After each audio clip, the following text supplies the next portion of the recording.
Hi guys, welcome to another property showcase by propertycozy.com. This villa is located in West End Negril and sits on approximately 0.95 acres and boasts spectacular views of the Caribbean Sea. There are two buildings on this property. One building, approximately 2,938 square feet, consists of two one-bedroom rental units, both self-contained, plus a two-bedroom apartment. All rooms are equipped with air-conditioned units.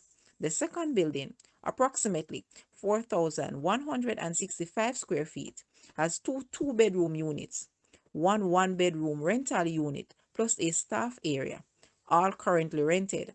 The property boasts 2,400-gallon fiberglass roof water tanks, plus an underground cistern of approximately 3,500 gallons and pressure pumps, one for each building. There is also a solar-powered 9,000-watt system and a diesel-powered standby generator 5,000 watt. This is a great income-earning property. Guys, let's take a look at this house. And please, watch the entire video for more details at the end.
The asking price for this house is US 595,000 or Jamaican $91.5 million. To purchase our make an offer, please take a look at your screen or you may visit the description area below for full details. If you like this video, please hit the like button and also share with a friend. Thanks for watching, guys.